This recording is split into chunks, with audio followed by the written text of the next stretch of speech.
É? Muito obrigado. Eu queria agradecer aos amigos aqui da Prefeitura de Viamão, da Secretaria de Educação, especialmente também a Lu Bitelo, pelo convite, pela oportunidade de estar aqui com vocês neste final de tarde, começo de noite. E para mim eu recebo o convite como iniciativa de quem dá valor ao meu trabalho, por isso estou muito feliz, mesmo. E tem uma razão muito especial para gostar mais ainda desse convite. Viamão é a terra do meu pai, a terra da minha família, da família do lado do meu pai. Meu pai nasceu aqui muito pertinho, então para mim é especialmente emocionante ter tido essa oportunidade de falar com vocês de parte do meu trabalho, que é a parte que está associada à escrita, né? Eu sou apaixonado por texto, não sei de onde veio essa minha paixão, mas é uma paixão que nasceu quando eu era criança, aqui nas ruas de Porto Alegre, e não sei, foi se desenvolvendo isso, não imaginava que fosse fazer televisão, porque a minha paixão genuína é por texto. A rigor, é uma paixão por história. Eu sempre gostei muito de contar história. Quem é meu amigo de infância, não sei se tem algum aqui, me disseram que tem um, disseram que o Érico está aqui, será verdade? Grande Érico, maravilhosa figura, meu parceiro, né, de ginásio e de bairro, meu querido amigo, meu especial amigo. Abraço para todos os amigos, Érico. E não sei se você lembra que eu gostava de contar história, não é verdade? E nem todos os amigos tinham paciência de ouvir as minhas histórias. O Érico eu acho que tinha. O Érico sentava ao meu lado na classe, na escola. Lembro que a gente se correspondia com bilhetinhos, que era uma escola pública, um ginásio. Tinha pessoal da manhã, pessoal da tarde, pessoal da noite. Nós estudávamos à noite e deixava o bilhetinho para as meninas da manhã, que respondiam. E a gente... E ali altas histórias rolavam, né? O veículo era, como a gente chama, né? A mesinha onde a gente estuda. A classe que chama? A classe. Já esqueci esse termo. Em São Paulo chama cadeira, eu acho, ou carteira. Classe aqui, cadeira em São Paulo. Então, esse era o nosso instrumento, né, de comunicação, a classe. Bom, e eu não sei de onde veio isso, mas pensando assim, refletindo, e conversando sobretudo com a minha mãe, que é uma grande contadora de história, ela me disse muitas vezes que notava quando eu era criança, notava o meu encantamento pela atividade cultural que era muito típica ali onde eu morava, no Partenon, eu acho que em toda a cidade, sobretudo nas áreas mais periféricas de Porto Alegre, que era a atividade dos trovadores, o pessoal que pegava um violão e contava histórias sobre, né, assim, usando o violão como um fundo sonoro, uma melodia para tornar mais atraente a história que era narrada na forma de trova. E eu era um garoto encantado com isso, e tinha uma forte razão que explicava o meu encantamento, porque eu observava que ali na trova, hoje pelo menos eu penso assim, não sei se na época eu pensava, ali havia uma grande forma, uma forma genuína, original, criativa, de se fazer uma reportagem. O meu avô era carroceiro, vendia legumes, vendia frutas. Eu adorava ser o auxiliar dele em alguns momentos, assim, nos intervalos dos estudos, eu o ajudava, mas eu ajudava de olho, buscando a oportunidade de circular pelo bairro, com a carroça, bem lentamente, né? O cavalo sempre muito lento, para me aproximar das pessoas, os clientes dele. E os clientes para mim era a oportunidade de ouvir histórias de pessoas diferentes do bairro. O meu avô era uma figura muito curiosa, porque ele era o carroceiro mais caro do bairro. Vendia assim por o dobro do preço uma dúzia de banana, por exemplo. Mas na medida que o tempo ia passando, ele ia tomando uns traguinhos, o preço ia baixando, sobretudo para as mulheres bonitas. Aí o preço quase mal dava para comprar a carga do dia seguinte. Eu adorava aquela oportunidade de ser testemunha das histórias do meu avô. E mais ainda, observar que à noite, no fim de semana, nas festas da trova, os trovadores, o meu avô não era tão trovador, mas os filhos dele todos eram trovadores, e cada um contava a história da semana com o seu olhar. Eu observava às vezes que uma briga, por exemplo, que acontecia no bairro, um tio contava na forma dramática, dava ênfase no drama gerado por aquela briga.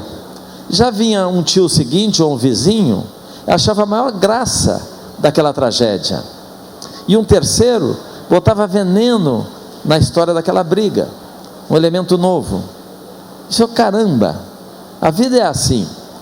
Reportagem é isso, é você contar uma história sob os diferentes ângulos. Será melhor a reportagem quanto mais ângulos você oferecer para o público, sobretudo num país historicamente desigual como o nosso.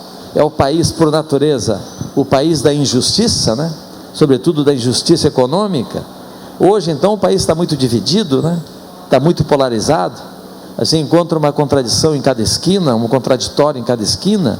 Se houve uma opinião aqui desse lado, pode ser que o lado logo aqui, vizinho de vocês, a opinião é radicalmente inversa.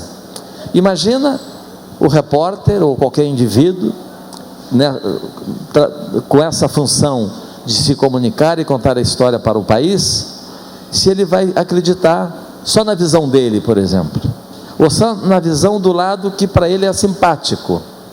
Num país dividido como o nosso, certamente o trabalho será muito desequilibrado, um trabalho quase irresponsável. Você tem, mesmo que você não goste, ouvir sempre o lado oposto. Na trova eu já aprendi isso sem saber que estava aprendendo. Observando a cantoria dos meus vizinhos, um se divertia, o outro dramatizava, o terceiro colocava veneno. No conjunto que você ia ter uma visão do que tinha acontecido no bairro. Outra coisa curiosa, pelo menos naquele tempo era assim, a trova começava no meio da manhã, mais para o final da manhã, com o pessoal preparando chimarrão, preparando caipirinha e o assado. E a trova, nesse momento, sempre tinha um tom mais suave. Meu amigo Zé da Silva, eu tenho uma bela história para te contar. Enfim, sempre histórias muito bonitas, interessantes e tal. Mas na medida que o tempo ia passando, que o álcool ia subindo, meu amigo Zé da Silva, e aí começava a dizer quem está pegando quem no bairro, qual era o homem mais traído da rua. Invariavelmente acabava em pancadaria ou uma grande treta. O traído aparecia, já às vezes com o facão na mão. Era um cenário muito rico para mim, e cenário muito rico para se contar uma história. Acho que toda história tem isso, né? Depende, sobretudo, de duas ferramentas para você contar uma história. Talvez mais que duas, mas duas são essenciais, né? Saber ver e saber ouvir. Depende só disso. Sobretudo quem é repórter precisa saber ouvir. Talvez a nossa ferramenta mais importante é o ouvido. A nossa postura mais eficaz é a postura do silêncio.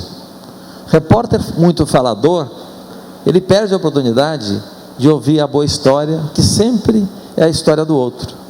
Acho que a função nossa, ela terá se completado quando a gente conseguir atribuir grandeza à história do outro. Mas se a história não é grande do outro, quase sempre, se ela não é interessante, se ela não é grande, se não é atraente, é porque você não soube olhar, você não soube ouvir. Eu acho que isso depende da sensibilidade do profissional, saber ouvir a história bacana que todo mundo guarda consigo. Alguns escondem, mas depende da sua habilidade de saber ouvir. Então, para começar a falar dos meus livros, acho que precisava dizer isso para vocês. Primeiro, que eu sou daqui, muito perto daqui, e dessa origem, que frequentemente hoje as pessoas se comunicam muito, né, via e-mail. Eu recebo e-mails de pessoal muito jovem, porque hoje eu trabalho no programa. Aliás, como eu sou repórter, eu preciso perguntar para vocês: alguém aqui já assistiu algum dia, alguma vez, um programa chamado Profissão Repórter? Poderia levantar a mão? Opa! É sempre bom testar a audiência, né? Ao vivo. Bom, então fica mais fácil eu falar disso, porque vocês já conhecem, a maioria aqui, a total, acho que a maioria, a imensa maioria, conhece essa parte do meu trabalho, que é uma parte pública. Mas eu acho que vocês conhecem um pouco da minha vida particular. Eu achava legal também falar um pouco dela, para entenderem melhor a minha visão do mundo, a visão que está mais concentrada nos livros que eu escrevo. O meu primeiro livro eu escrevi, novamente, As Coisas Se Deram Por Aqui, uma história inesquecível para mim. Eu estava já morando em São Paulo e me chamaram, pessoal que quase não conseguia ouvir direito no telefone, mas gritavam lá no outro lado. Eu ouvi dizer que você é gaúcho, nós vamos fazer uma grande guerra aqui no Rio Grande do Sul, você precisa ver de perto essa guerra. Eu trabalhava em revista naquele tempo, mas não dava para ouvir direito. É que aqui é muito longe, mas venha para cá. Onde você está? Eu estou na encruzilhada Natalino. Mas quem é você? Eu sou cacique, eu sou líder da guerra, venha para cá, não perca essa guerra, a guerra é muito importante. Eu resolvi acreditar nesse suposto cacique. Tinha uns colegas muito legais que gostavam de histórias assim, mais românticas. Caco, na dúvida, vai. Se é guerra, vai. Estão te convidando para a guerra, vai. E eu vim para cá, era na encruzilhada Natalino, e cheguei lá. Ele disse que estava com o seu exército preparado, eram, acho, algo como 120 homens, não passava disso, e muito bem preparado. E eu pedi para ele me mostrar o preparo, né? Ele estava em treinamento de guerrilha para enfrentar o grande inimigo, que era um exército formado por 2.000 pessoas. Ele com 120 contra 2.000. Mas eu vou ganhar a guerra, não tenho dúvida, porque eu sou um grande guerreiro e estou muito bem armado. Mas quando ele me mostrou o armamento dele, disse: que guerra esse cara vai vencer? Tudo arma enferrujada, sabe, arma espingarda de caçar passarinho. Eu lembro que ele fez um treinamento de tiro 2 noites antes de começar a guerra. Eu acho que de uns 15, 20 tiros que ele deu, saíram 2 no máximo, que ela me emperrava. Mas é o grande líder. E mais, ele tinha um olho só. É incrível. Mas eu acreditei que a guerra ia acontecer, e os 2.000 do exército inimigo eram de brancos, colonos, pequenos agricultores. E o exército dele, ele de fato era um cacique, caigangue, era um índio. Era a guerra de 120 índios contra 2.000, algo assim, brancos. Então, como é que esse cara vai fazer para vencer, não é? Enfim, ele marcou o horário para o início da guerra para uma manhã bem cedo, 2 dias depois, 6 da manhã. A polícia já estava sabendo, a polícia militar sabendo que haveria uma guerra ali, cercou toda a área, que era a área, na verdade, de uma reserva indígena. Cercou a área para ninguém entrar, não correr risco de morrer, vai que acontece a guerra mesmo.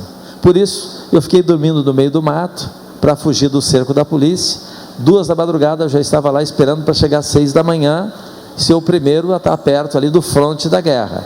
Então, olha, espera que 6:01 a bala vai comer e tal.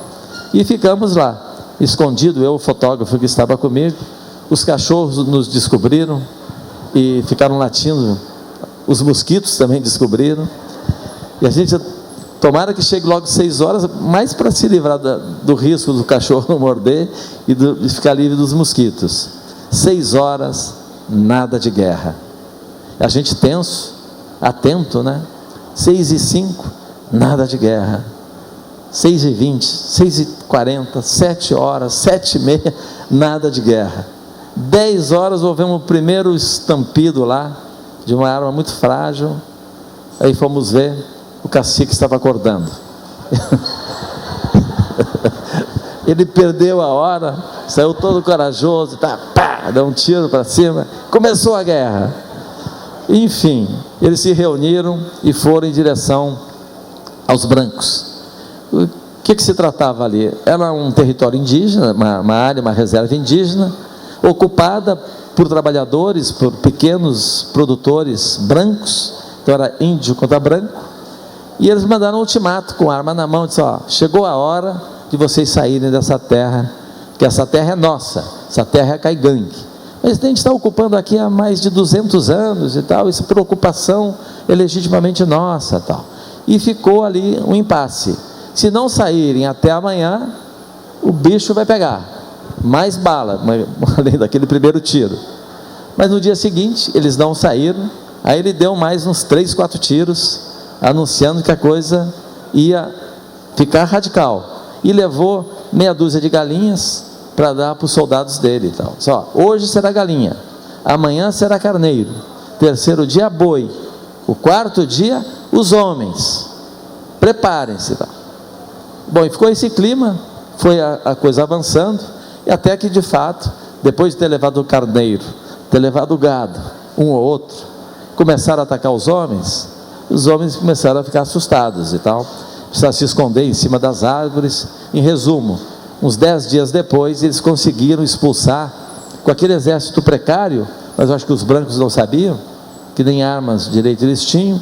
Os brancos resolveram sair, afinal todos com família, com filho, né? Não correr risco, saíram dessa reserva indígena e ficaram acampados, parte deles, na encruzilhada Natalino. E os índios felizes ocuparam a reserva que era deles. Aí eu lembro que nessa ocasião a imprensa correu para lá, quando houve de fato a expulsão dos brancos dali, porque gerou essa guerra um problema social muito grave. Era, eu acho que mais de 1000 famílias acampadas ao longo da estrada, ali com chuva, inverno, sofrendo e tal. Eu lembro que a Secretaria da Agricultura mandou lá um agente para fazer o levantamento do número de famílias, de adultos e crianças que estavam à margem dessa estrada, para tentar buscar uma solução. O agente foi lá, fez o levantamento, calculou lá perto de 1000 e não sei quanto, não lembro mais os números, mas algo como 1200, e disse: ó, o problema social é grave, tem muito trabalho para fazer, e por causa disso, estou pedindo demissão, eu vou voltar para lá para ajudá-los a encontrar uma solução. Os brancos encontraram uma solução. E ele ficou lá. Começaram a erguer os primeiros barracos de plástico preto e tal. E 4 anos depois, na verdade, acho que alguns meses depois, era o regime militar, era a ditadura, que apresentou a primeira solução: vamos dar terra para vocês no norte do Brasil. Vocês são gaúchos, desbravadores, trabalhadores, vão abrir estrada, vão abrir campo, derrubar árvore e fazer riqueza lá no norte. Parte do grupo aceitou essa proposta, foram de ônibus, alguns morreram no caminho, pegaram malária no caminho, porque a Transamazônica era uma coisa precária. Acho que foram uns 400 foram. Outros resistiram, queriam terra aqui no Rio Grande do Sul. Terra é nossa, queremos ficar aqui. Sobretudo quando eles souberam que se deram mal lá no norte, alguns morreram, sofreram muito. Daí não aceitaram a primeira proposta da ditadura. A ditadura fez uma segunda proposta, levando de avião para a área que já estava parcialmente limpa, e foram. Só que a maior parte, eu não me lembro exatamente quanto, acho que uns 800, não aceitaram as propostas da ditadura. Não, nossa terra é aqui que vamos ficar, não queremos avião, não querendo ônibus, e ficaram ali. E 4 anos depois, eles fundaram ali o movimento do Sem Terra. Assim nasceu o movimento do Sem Terra, que virou a entidade popular, né, talvez a mais forte do Brasil. Nasceu a partir dessa guerra. Para mim foi uma experiência muito interessante. Não imaginaria, né, que fosse dali nascer aquela pequena guerra de índio com branco fosse se transformar num fato histórico. Esse é o meu primeiro livro. Eu conto a história do nascimento, então, na verdade, a história dessa guerra. Eu fiquei pensando depois, eu tenho 4 livros e todos eles acho que têm uma temática comum. Eu nunca, quando escolhi um tema, eu pensei que tinha que contar uma história sobre determinado tema. Nasceram assim por acaso, como esse cacique maluco que me ligou, nasceu ali. O segundo também. Nessa época no segundo eu morava em Nova York. Eu fui para lá assim de forma independente, sozinho, com a minha mulher da época e tal. Tinha um filho pequeno e eu queria conhecer outros lugares tal, e sobretudo melhorar o meu inglês. Fui para lá. Aí comecei a trabalhar como garçom em alguns restaurantes de Nova York, e tinha os latinos no restaurante da América Central. E todo dia, no intervalo assim, a gente servia a comida e tal, no intervalo da cozinha, no caminho melhor, entre a cozinha e a mesa, eles ficavam discutindo política. E tinha um pessoal que era um pessoal de esquerda, com parentes na guerrilha da Nicarágua, na América Central, e contavam altas histórias da guerra que estava se desenvolvendo na Nicarágua. Novamente o termo é guerra, eu me dei conta só muitos anos depois, falando de guerra todo dia. Ficamos amigos, né? Contando episódios de aventura, porque nesse tempo a Nicarágua estava sob ditadura. Outra coincidência, né? O primeiro livro era a época da ditadura, nesse segundo também, só que a ditadura era da Nicarágua, uma ditadura de 42 anos, e o povo mais simples do país resolveu enfrentar a ditadura, também novamente sem arma. Eu lembro que os maiores guerrilheiros, os guerrilheiros mais corajosos, lutavam com fogos de artifício, que a ditadura usava helicóptero para bombardear a cidade dos rebeldes, e a única arma que eles tinham mais eficaz para combater os helicópteros eram foguetes que eles usavam nas festas juninas, mas transformavam esses foguetes, colocavam chumbos nos foguetes e lançavam de baixo para cima contra os helicópteros, com a esperança de ferir lá o piloto do helicóptero, os soldados que estavam disparando arma de cima para baixo, e principalmente bomba incendiária. O helicóptero descia. Os meus colegas garçons me falavam disso, e na medida que o tempo passou, eles começaram a abandonar o emprego e ir para a Nicarágua, e me convidavam: vamos junto, cara, você não gosta de contar história? Vamos para a guerra, vamos para a guerra. Me convenceram, eu fui. Então quando eu cheguei lá, eu já sabia que o inimigo deles usava um helicóptero com bombas incendiárias. Lançava uma bomba do alto, quando caía no chão, destruía às vezes 4 ou 5 casas, matava muita gente. E eles começaram a enfrentar os helicópteros usando esses foguetes de fogos de artifício. E na medida que eles lançavam e conseguiam atingir um helicóptero e balançava na explosão, os pilotos começavam a voar mais alto. Voando mais alto, botavam mais combustível ali, como chama, mais pólvora nos fogos de artifício, para chegar mais alto. Na medida que chegava mais alto, os pilotos iam mais para cima. De tão alto que chegaram, essas bombas são incendiárias, elas descem pegando fogo e explodem e destroem. No caminho, numa altura muito elevada, o fogo apagava, a bomba chegava no chão e puf, não acontecia nada. E aí eles conseguiram com isso eliminar uma estratégia importante da ditadura.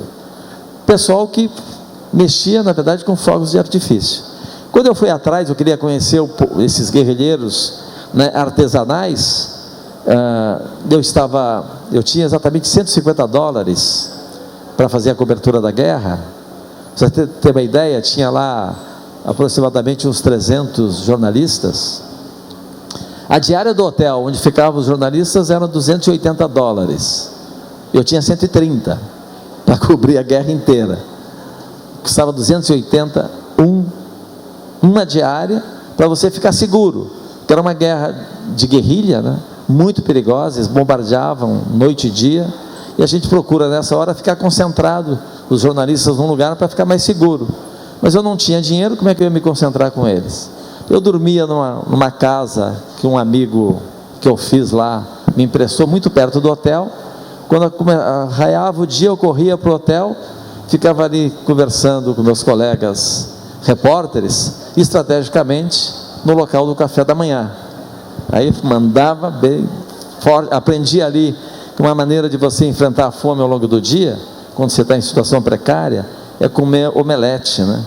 Omelete faz com que você não sinta fome durante 7, 8 horas. Muito omelete, roubava ali uns pedacinhos de algum bolinho e tal, ninguém vendo, e ficava na frente do hotel, esperando o que? Uma carona. A hora da guerra, quando você tem um carro com motorista, para ir para o fronte da guerra, custava $100 a hora. Imagine eu com 180, o que eu poderia fazer? Eu tinha dificuldades de ir para o fronte, ou ir a pé sozinho, mas para ir com a turma é mais seguro. Então eu ficava ali pedindo carona. Ninguém me dava carona, que mesmo os americanos e os britânicos, que são os mais ricos, eles iam para o fronte em grupo. Então eles alugavam um carro com motorista, para poder ser barato para todo mundo, ou não tão caro para todo mundo, eles rachavam, faziam uma vaquinha. Então não tinha carona para ninguém, porque eles tinham que dividir a despesa desse aluguel entre eles. Eu só consegui a carona com um repórter americano que chamava Ted Kohl, porque era o maluco da guerra. Ninguém queria rachar o carro com ele, porque ele era completamente louco. E aí eu chegava ali, lá na frente, quando vinha o Ted, ele abria um sorrisão, vamos embora, porque completamente maluco. E era a minha maneira de poder chegar no front, eu ia com o Ted. E ele não fotografava na guerra. É impressionante. E ganhou muito dinheiro com a guerra, ele era freelancer, era independente, ele não fotografava. Ficava de braço cruzado, no front, o bicho pegando e tal. Mas de repente ele clicava uma, era a foto do dia. Um fotógrafo maravilhoso, brilhante, mas louco, né?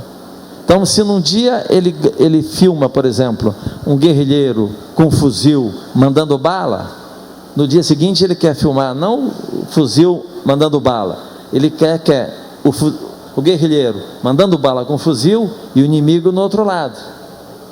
No terceiro dia tem que ir além, é a bala atingindo o inimigo. No quarto dia tem que ser algo mais espetacular, cada dia avançando e aumentando a loucura. E era a minha única oportunidade, e eu cobri muito a guerra com a ajuda desse Ted, até o dia que mataram o Ted.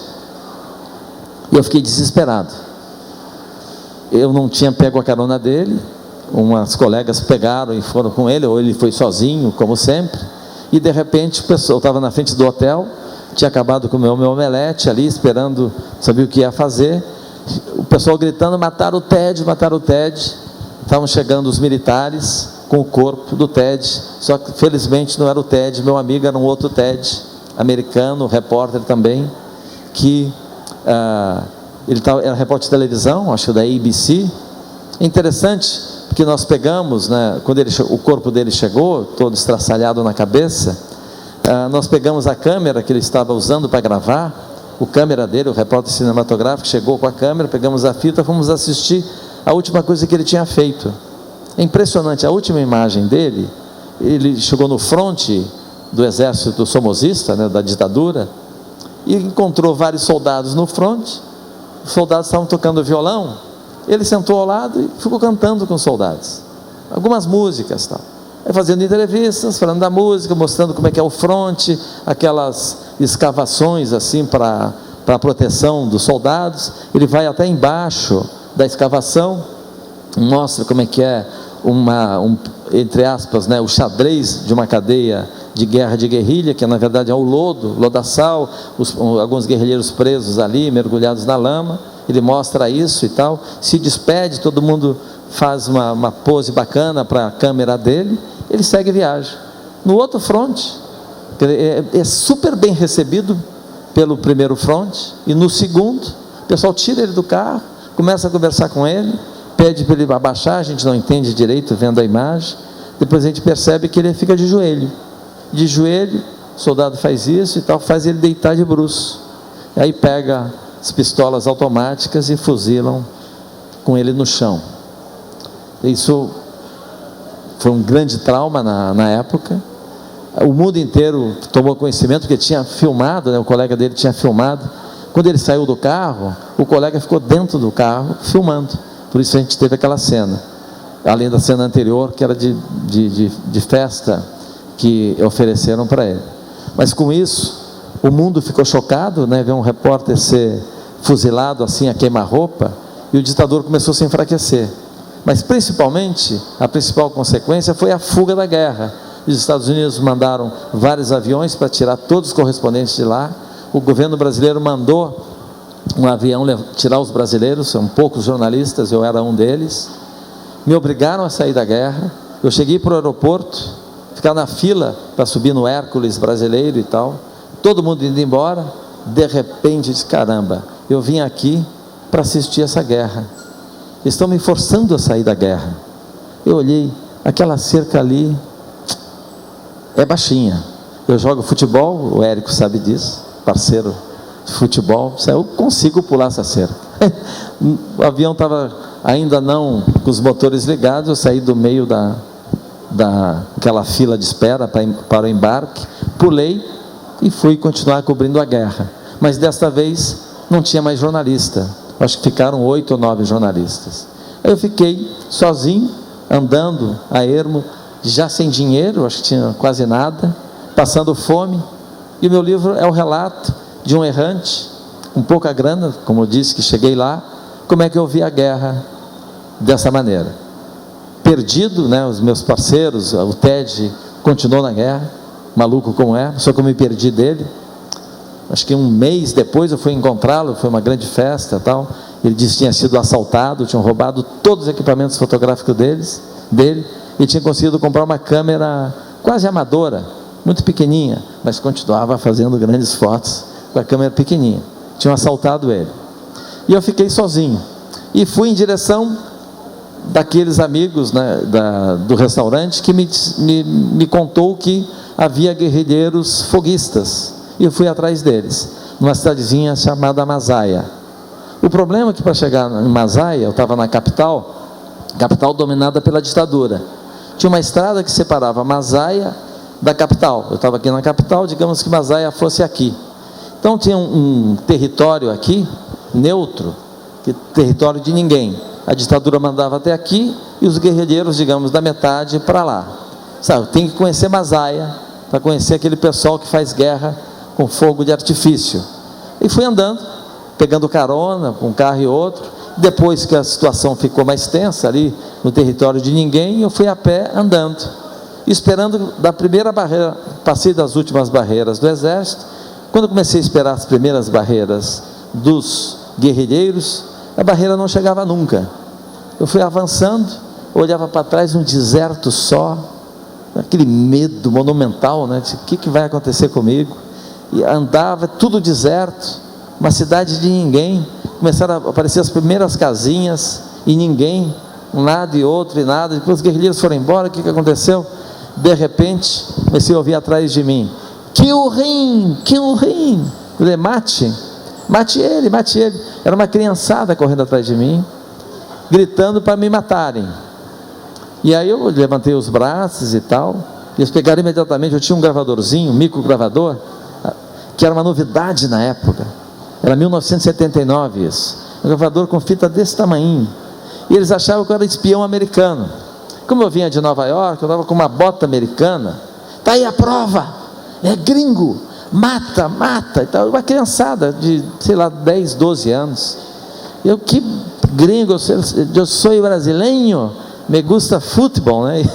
E tentei dizer: tem uma bola para... tentando salvar uma pele de todo jeito. Mas me pegaram, me amarraram assim, com muita força, mas foram me conduzindo. Felizmente não me mataram ali, e foram me levando até onde estavam os guerrilheiros adultos. Só que os guerrilheiros adultos não estavam, me levaram para uma trincheira, também cheia de lodo. Você vai se quedar aqui, né, à espera do chefe. Isso era já meio da tarde, chegou a noite, nada do chefe chegar, e eles ameaçando e tal. Mas aí eu consegui convencê-los a me devolver o gravador. Toquei o gravador para eles. Você pensa que eu sou espião?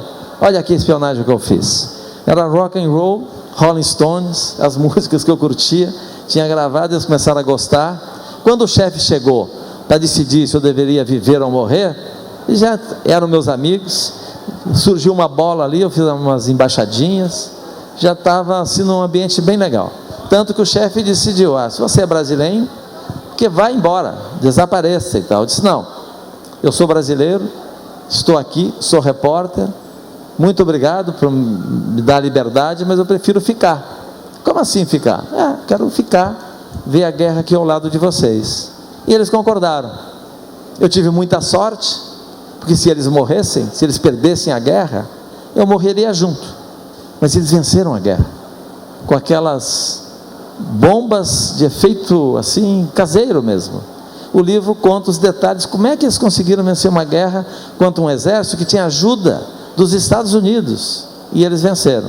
Para minha sorte, a grande caminhada da vitória saiu, sabe de onde? De Massaia, a cidade que tinha me prendido. Então a caminhada foi um momento emocionante para eles, né? Eles foram avançando, tomando os tanques, nem sabiam dirigir os tanques, batiam nos outros carros, tal, mas foram em direção à capital e tomaram a capital. Eu estava junto com eles do começo ao fim.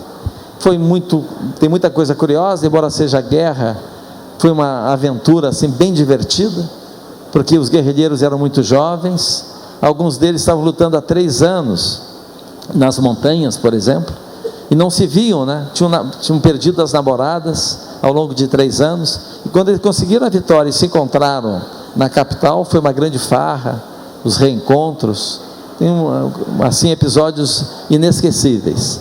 Mas novamente é um livro sobre guerra. E o terceiro livro, que chama Rota 66, novamente é um livro sobre guerra, mas é sobre a nossa guerra, a guerra aqui do Brasil. Mas que guerra? Tem guerra nenhuma no Brasil? Como não? A única diferença da nossa guerra para as outras guerras do mundo, eu cobri algo como entre 20 e 30 guerras como essa da Nicarágua, sobretudo guerra de guerrilha, levantes armados, tal. Essa é mais ou menos a minha experiência. E de todas as guerras que eu cobri, a mais grave é a nossa, a guerra brasileira. Eu me considero um correspondente de guerra no Brasil. Quando eu ia para a guerra, as verdadeiras guerras, não me considerava um correspondente de guerra. Correspondente de guerra é um indivíduo como o Ted, que vive no fronte. Eu não me achava um correspondente de guerra, mas no Brasil me considero. Por que eu me considero? Eu cobri a guerra do Iraque, que a última grande guerra, né? Que foi de 2003 a 2011, 8 anos. Sabe quantas pessoas os Estados Unidos mataram junto com o Reino Unido, os chamados aliados? Eles mataram 120 mil iraquianos. Essa é uma guerra terrível. E morreram também do lado deles entre 4 e 5 mil soldados americanos e britânicos. Mas no mesmo período, nós matamos 54 mil pessoas por ano. Multiplique 54 mil vezes 8, que é o período da guerra Iraque, aliados contra o Iraque. Eles mataram 120 mil, mais 5, 125 mil, 54. Fazer a conta por baixo, 50 mil vezes 8, 400 mil. A única diferença da nossa guerra em relação às outras, que a nossa é muito mais grave, porque mata muito mais gente. O meu terceiro livro é sobre essa guerra, mas eu acho que eu estou falando demais sozinho, e o que eu acho legal nesse encontro, sobretudo pelo fato de eu trabalhar em televisão. Na televisão o que acontece? A gente invade o espaço dos outros, a gente invade o seu espaço, o espaço de vocês, e vocês passivamente são obrigados a nos aceitar ali no vídeo. Aqui é a oportunidade de você invadir o meu espaço. Eu gosto de oportunidade como essa, porque eu quero ver o retorno daquilo que eu falo. Se você está concordando, está discordando, eu vou começar a tocar em questões mais delicadas, então aproveitem para me interrogar mesmo aqui, ou para me questionar, e sobretudo para me contradizer. Então eu gostaria muito que vocês interferissem, se quiserem. Senão eu fico contando a história dos meus livros aqui. Tá bom? Se tem microfone, você é a primeira. Quem quer invadir o espaço do Caco? Tu é a primeira. Vamos ouvir. Até porque é um prazer em te ver, eu adoro ouvir história, eu gosto de história como tu. Muito obrigado. E teu tio provavelmente vendeu verdura para minha mãe na Monteiro Lobato. Provavelmente. Entendeu? E a gente deve ter se conhecido. Tu dissesse uma coisa aí, que a nossa guerra era bem pior que a dos outros. A nível de que tu fala isso? Hã? A nível do quê? Que eu acho mais grave? Sim, por Primeiro, quê? porque é uma das mais violentas do mundo. Com certeza. O brasileiro A droga? parece muito generoso, simpático, receptivo, mas no fundo nós somos profundamente violentos. Concordo contigo. Eu faço um desafio com vocês aqui. Eu sei que eu estou diante de uma plateia de pessoas muito bem informadas, né? Dos brasileiros mais bem informados, que se atraem por livro, procuram cultura e tal. Eu duvido que aqui todo mundo saiba quem é o matador brasileiro. E olha que é uma coisa que a gente faz muito, né? Matar. E olha que é uma sociedade católica, cujo pecado mais grave é matar. Quem é o matador brasileiro? Se alguém não souber, não souber, já acho muito grave. Mas a culpa não é desse que não sabe. A culpa é de quem não informa. Quem tem dever de informar? É o repórter, é o jornalista. Então não se acanhe, a culpa é minha, não particularmente eu, mas como representante de uma profissão que tem o dever de informar corretamente as pessoas. Se alguém não sabe, é muito grave. Eu vou arriscar dizer aqui, para ver se alguém reage como, eu não sabia disso. Por favor?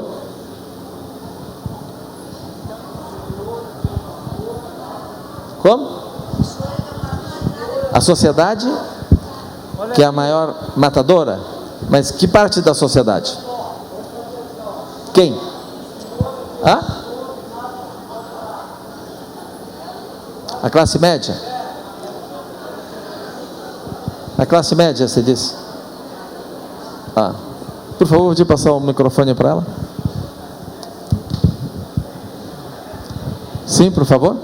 Eu entendo assim que Podia aproximar o microfone? Sim, a classe média. Mais pertinho da boca. A classe média. Classe média? Classe média. É a maior matadora? Não só a classe média. Quem mais? Os mais ricos do nosso país. Os mais ricos? É. Matadores? Os políticos. Qual político? Todos. Matador? Por que eu não? Não conheço nenhum. Os corruptos, então. Não conheço corrupto que mate. Alguns eu conheço. Não, mas estou falando efetivamente quem tira a vida do outro. É outro tipo de crime, corrupção, motoristas. Mas não estou falando de crime de acidente de trânsito. Não, o trânsito sim, concordo com a senhora, é violência. Mas eu estou falando da violência da relação interpessoal. Pegou a arma, pegou uma faca e matou, uma pedrada e matou, da relação interpessoal. Essa é a violência grave. A do trânsito, em tese, o motorista não tem intenção de matar, é um acidente, infelizmente mata. Há os responsáveis, mas a maioria não é. A maioria mata porque é acidente. Mas de qualquer maneira, isso aí são 40 mil mortos de trânsito. Eu estou falando dos 54 mil, que é só os crimes gerados pela violência, né, a chamada violência externa. Não é morte natural por doença e nem a morte derivada do trânsito. Você chegou, acho que perto.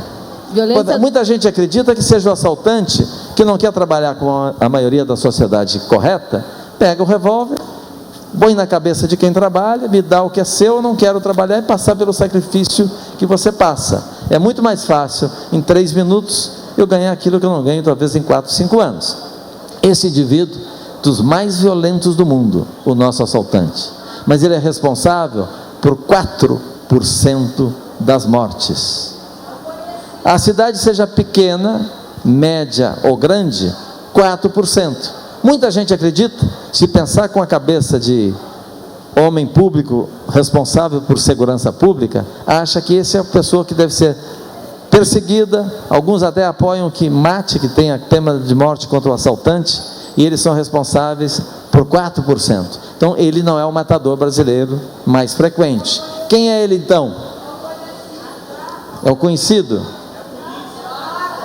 Alguém falou polícia, esquentou. No caso da polícia de São Paulo, do Rio de Janeiro, 20% das mortes, depende do ano, é praticada pela polícia.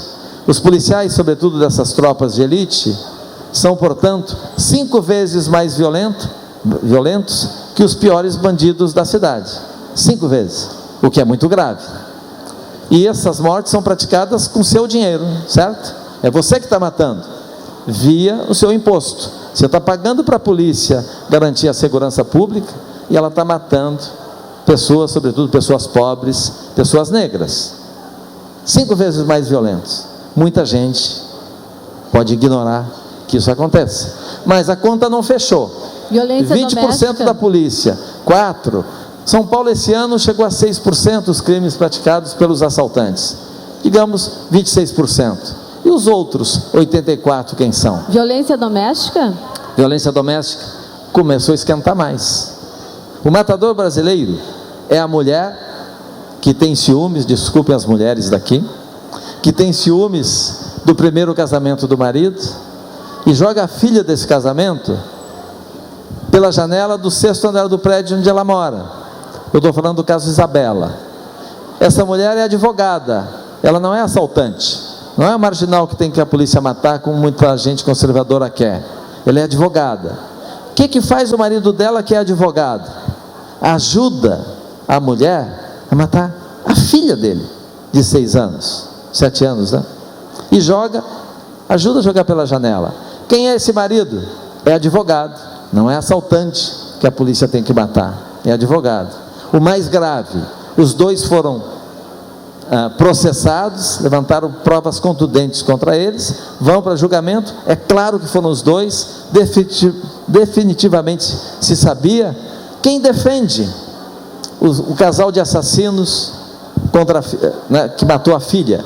O avô, católico, bacana, advogado, defendeu os assassinos contra a neta. Essa é a violência do brasileiro. Mas eu não tenho nada contra advogado. Estou dando um exemplo de 3 advogados. Para não pensar que eu tenho algo contra o advogado, eu tenho um colega jornalista, também por ciúmes de uma amiga minha, uma gracinha de pessoa, repórter, por ciúmes dela, 4 tiros, ela se engraçou por outro repórter, 4 tiros pelas costas, ficou impune 15 anos, jornalista, não é assaltante, que a polícia, há quem pense que deva matar, jornalista. Meu segundo time de futebol, ou primeiro time de futebol, o daqui eu não vou revelar qual é. Poxa vida. Não. Tem coisas que a gente se guarda, né? Só o Érico sabe. Só o Érico. Flamengo, meu segundo time. Goleiro do meu time, ídolo, maravilhoso. O que ele fez com a namorada por uma gravidez indesejada? Matou a namorada, contratou um cara da tropa de elite de Minas. Um horror. Esse é o matador brasileiro. Ele é de qualquer classe social, você tem razão, de classe média, pode ser rico, mas pode ser pobre. Ele é católico, sim, mas ele também é evangélico. Ambos acham muito grave matar. É trabalhador, como a polícia fala, com endereço conhecido. Esse é o matador brasileiro. Se a gente pensar em violência, em solução da violência, sem ter isso muito claro, a gente não consegue avançar na busca de uma solução. Por isso eu resolvi escrever um livro sobre isso, que eu acho que uma pequena contribuição que eu posso dar, já que trabalho há 40 anos nesse universo das chamadas injustiças sociais, né? Uma pequena contribuição que eu resolvi dar. Tem um colega ali um pouco animado com a temática, provavelmente, né? Mas esse livro, que é o meu terceiro livro, eu conto ao longo de 7 anos, eu fiz uma longa investigação sobre os pobres e negros que são mortos nas periferias lá de São Paulo. Mas eu aguardo aqui um pouquinho.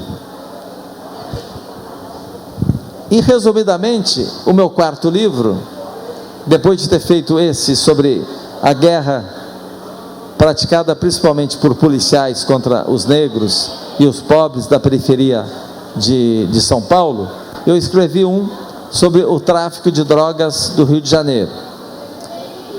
eu gosto de lidar com temas que todo mundo fala, todo mundo que diz respeito à vida de muita gente, mas tem aspectos que as pessoas que não chamam a atenção das pessoas.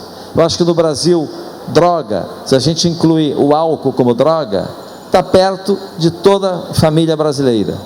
Eu conheço famílias destruídas, por exemplo, pelo álcool, embora seja uma droga lícita, não é?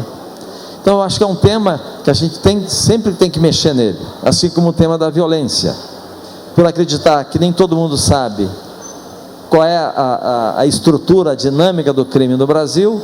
Eu escrevi um livro sobre esses crimes de morte, sobretudo praticados pela polícia de São Paulo. Da mesma forma, com o tráfico de drogas, o que eu fiz? Eu fiquei 5 anos trabalhando para conquistar a confiança de traficantes que me permitisse contar o que é uma boca de cocaína. Esse é inclusive é o meu maior livro, de 600 páginas. Eu conto o que é uma boca de cocaína, acreditando que pouca gente sabe como é que funciona uma boca, até porque os traficantes não deixam você entrar na boca. Primeira coisa que eu descobri, quando conquistei a confiança dos traficantes, eu falei aproximadamente com 200 traficantes para fazer esse livro. Esse livro foi feito nos morros da Zona Sul do Rio de Janeiro. Eles permitiram me mostrar o que é uma boca de cocaína. Primeira coisa que eu aprendi, não sei se todo mundo sabe aqui, boca de cocaína não existe fisicamente. Boca de cocaína é virtual. Boca de cocaína é um grupo de pessoas que se movimenta. Onde está o nariz, onde tem mais nariz, o grupo vai se movimentando, ele vai atrás do cliente. É um grupo de moleques que tem a matéria-prima. A única coisa de valor do morro, quase sempre, é o pó branco. Ele se desloca, esse grupo, em busca dos clientes. Eu não sabia, achava que boca de cocaína seria uma casa secreta, escondida, um esconderijo, com os traficantes ali, escondidos para não serem presos. Não, é um grupo dinâmico que se movimenta. Se a polícia está nesse lado do morro, o grupo se movimenta para o lado de lá, os consumidores também, e vão se deslocando. Uma coisa que eu aprendi nesse trabalho, eu acreditava que quem entra para uma boca de cocaína não consegue mais sair, dada ao poder que eles têm, o poder da arma, da mão de ferro, né? O poder do revólver, do fuzil e da extrema violência deles. Me enganei, era o contrário disso. Eles que são assediados, eles são assediados pelos jovens que querem essa atividade, porque essa atividade, o morro que eu fiz esse trabalho, o Morro de Santa Marta, é cercado por lojas de produtos de luxo, boutiques, shopping centers, hotéis. Se fosse trabalhar no hotel, um atendente do hotel, o salário seria por volta, salário mínimo um pouco mais, algo como hoje R$1.000. Na boca de cocaína, numa função hierarquicamente não muito importante, 3.000. Por que eu vou ganhar 1.000 se eu posso ganhar 3? Por isso o assédio. O jovem, muitos deles preferem, mesmo correndo risco, a atividade na boca do que no mercado formal de trabalho. Eu achava que não. Eles foram ali para cheirar ou para fumar maconha, envolvidos, não puderam mais sair. Não. Fila de espera, buscando uma oportunidade ali. Mas não fila de espera só formada por adolescentes. Fila de espera de mães pedindo, por amor de Deus, me dê uma oportunidade para o meu filho. E sobretudo, se ela já tem um filho no tráfico. Se o filho quer sair, geralmente a mãe não deixa. Meu filho, como é que você vai sair do movimento? Eles chamam a boca de movimento. Como é que vai ficar os remédios da sua mãe? Quem vai comprar? Você já perdeu primos para reforçar o movimento. Você vai abandonar? Que traição! Os pais pedindo uma oportunidade para os filhos. Quando eu fiz esse livro, eu trabalhava no Jornal Nacional. A minha jornada de trabalho era de 10, 12 horas, mais ou menos. O livro tinha que se chamar, ele se chama Abusado, mas o nome certo deveria ser Cansado. porque eu fui feito, estava exausto, porque trabalhava 12 horas, começava a falar, escrever o livro, apurar o livro na 13ª hora, morando em São Paulo. Aí o morro começou a me ligava, e eu fiquei 5 anos circulando pelo morro. Estava começando a chegar o celular no Brasil, essa praga nacional estava chegando. Eles me ligavam: mataram o Rebelde, ou mataram o Joãozinho, corra para cá. Eu pedia para me avisarem. Eu pegava a última ponte aérea, o último avião, depois do trabalho no Jornal Nacional, e voava para lá, porque velório para mim era fundamental. No velório você tem uma reunião de pessoas em volta do corpo, né? E para mim tudo que eu queria era conversar com muitas pessoas. Se não fosse no momento do velório, eu teria que ouvir, digamos, 70, 80, 100 pessoas que estão no velório. Precisaria talvez de 40, 50 dias para ouvir aqueles 70. Era uma belíssima oportunidade. Me chamava, eu corria. No caso do Rebelde, eu cheguei lá, encontrei 22 namoradas ali no velório. 22. 2 delas com a barrigona assim, ó, grávidas do Rebelde, menino de 19 anos. Hoje, os filhos do Rebelde estão lá. As mães abandonaram os filhos. A avó, né, das crianças que está cuidando deles. A avó, funcionária da Universidade Federal do Rio de Janeiro, mulher de classe média, que foi para o morro com a esperança de tirar o Rebelde, menino de classe média, do tráfico. Não só não conseguiu, quanto perdeu o filho lá e foi testemunha. A polícia matou o Rebelde na frente dela. Foi um fracasso para ela. Aliás, ela já tinha se envolvido de tal maneira na favela para tirar o filho do tráfico, que aconteceu o seguinte com ela: o Rebelde era menino de classe média, cheirava cocaína, precisava de dinheiro para sustentar o consumo. De tanto gastar o dinheiro da família, inclusive da mãe, não tinha pai, era separada, acho que o pai morreu cedo, com alcoolismo, e gastava todo o dinheiro do salário da mãe, com o consumo de cocaína. Ela sabia, deixava para evitar que ele roubasse para cheirar cocaína. Mas como ele consumia muito, começou a roubar para poder sustentar o vício, que é um clássico, né, em aqueles que se envolvem com drogas. Começou a roubar, naquele tempo era importante ainda esses reprodutores de DVD no carro, de CDs, carro da garagem do próprio prédio. Queimou o filme dele no prédio, começou a fazer o mesmo na vizinhança, começou a ser perseguido, a polícia começou a ameaçar matar, como acontece no Rio de Janeiro. Desesperado com isso, ele, em vez de comprar cocaína na academia onde ele se exercitava, era muito caro, ele começou a subir no morro para comprar mais barato. De tanto subir no morro, conheceu o chefão do morro, o cara que deixou fazer o livro lá. E o chefão gostou, porque no dia que ele subiu, houve um tiroteio com a polícia, jogaram-se uma pistola pelo chão, ele pegou a pistola e saiu dando tiro e tal, na polícia. Aí o chefão: caramba, esse cara é um guerreiro nato, você é um grande soldado do meu movimento aqui, e já contratou ele. O que fez para ele? A mesma arma que ele estava usando ali, que foi jogada no chão, essa arma a partir de hoje é sua, você vai comandar um grupo de vapor. Vapor é o cara que faz a venda da parte menor da cocaína, um grupo lá de 6, 7, que se juntos eles formam uma boca, né? A boca virtual se desloca vendendo, são vapores. Você vai chefiar um grupo de vapor, na verdade você vai dar segurança para o vapor vender. Só que ele pegou os 7 vapores, ou 6 vapores que ele estava comandando, em vez de ficar dando segurança para vender, disse: vamos descer o morro comigo, vou resolver uma parada. Todo mundo armado, entrou no prédio dele, subiu sozinho no apartamento onde ele morava com a mãe. A mãe abriu a porta, ele empurrou a mãe. Cadê o cara? Era o namorado da mãe, professor de educação física. Cadê o cara? O cara estava meio sonolento, acordando e tal. Ele deu um chute no cara, para o cara acordar rápido.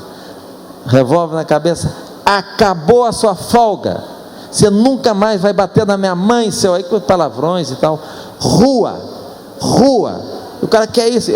Era um professor de luta marcial, ameaçou reagir.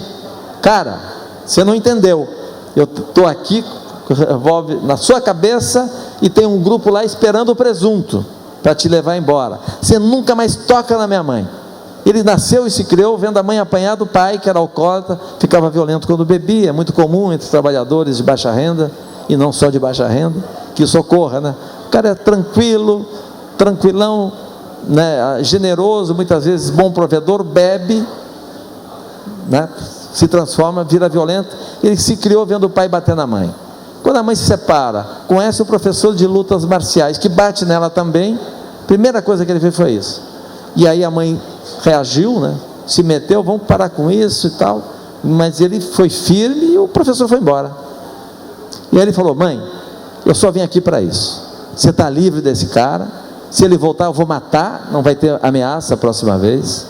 Eu quero dizer o seguinte: eu fui para o morro, estou feliz no morro, estou cuidando do meu vício, não estou roubando mais de ninguém, a minha vida é essa. Quer saber de uma coisa? Ela ficou assustada com isso.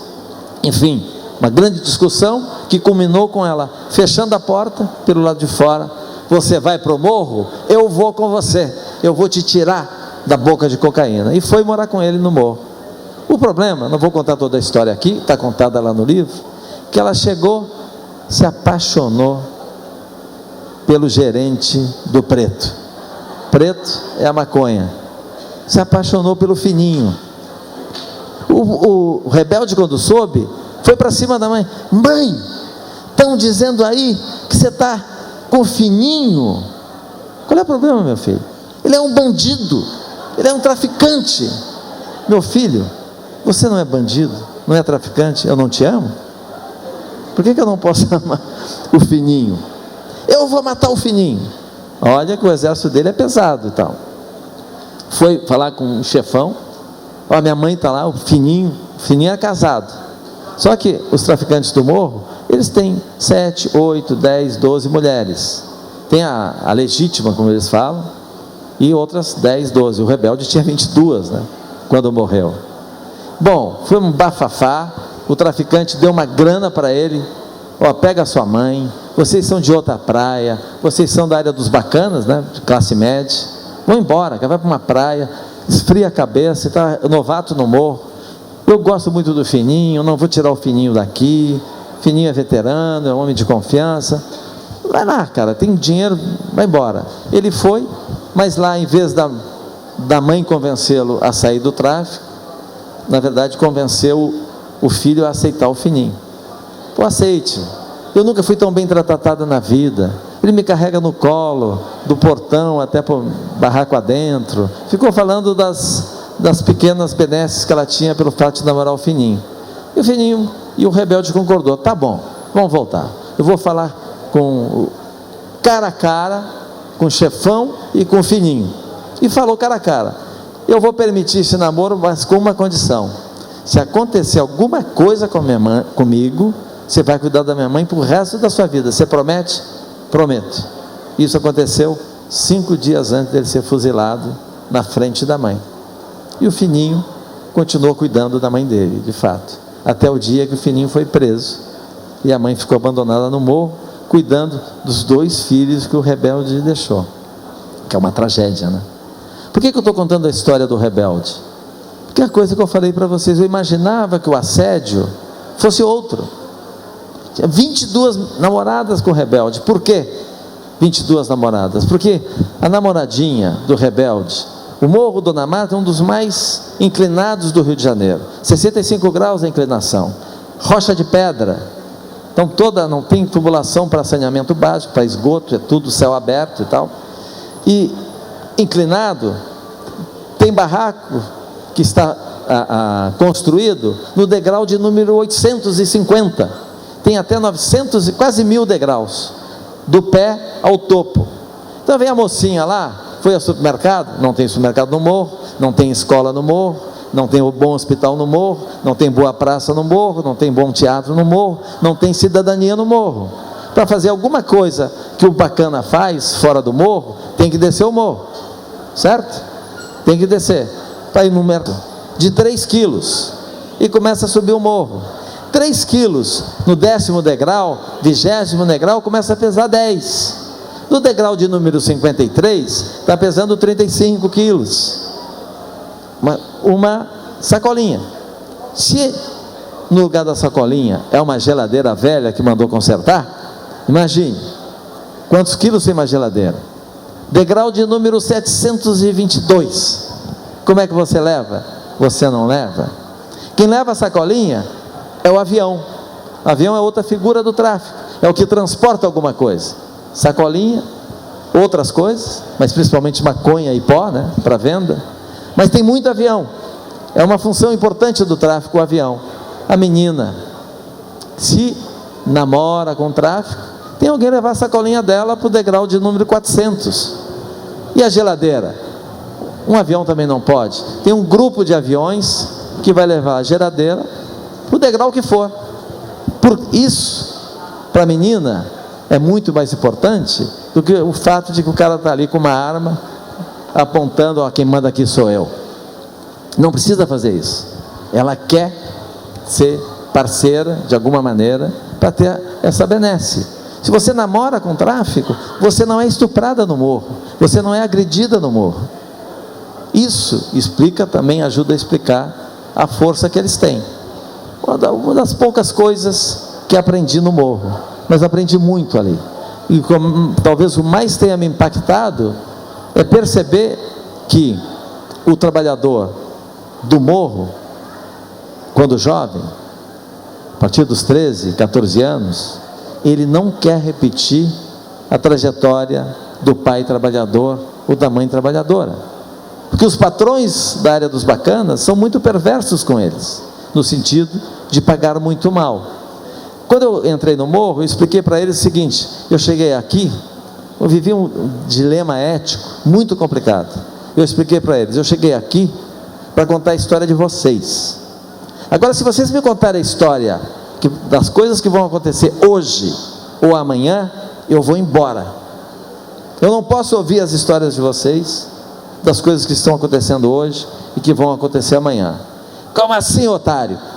Sempre me chamava de otário, eu exigia que me chamasse de otário, porque no começo falava comigo dessa maneira: aí, malandro, qual é a sua? Malandro não, cara, malandro é você, eu sou otário. Não muito otário, mas sou otário. Então começava com o tempo me chamar de otário. Eu explicava: ó, se vocês contarem para mim que na semana que vem vocês vão assaltar o Galeão, como aconteceu, eu tenho que ir embora.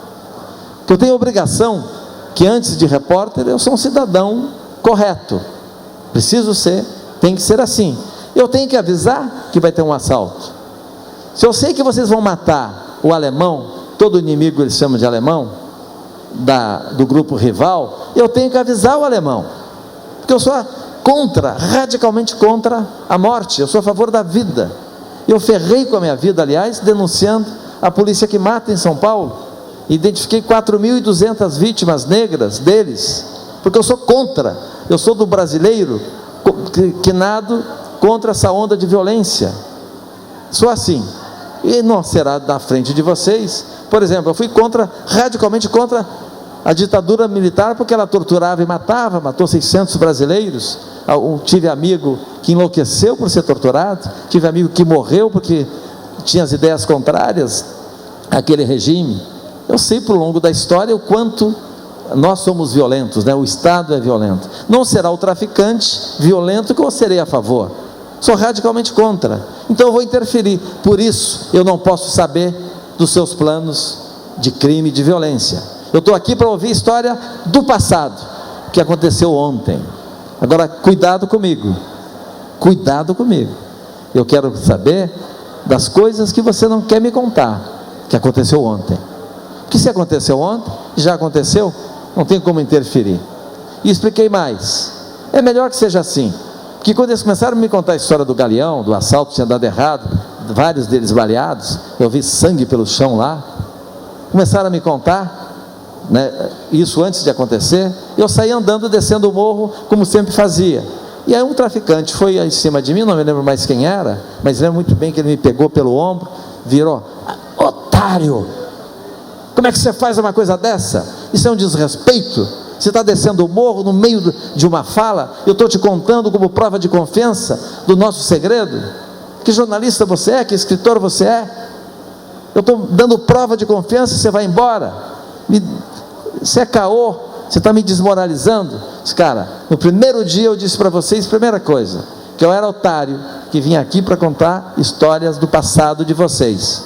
E veja, se eu fico sabendo desse plano seu, se o plano dá errado, e você me falou desse plano, de quem você vai desconfiar?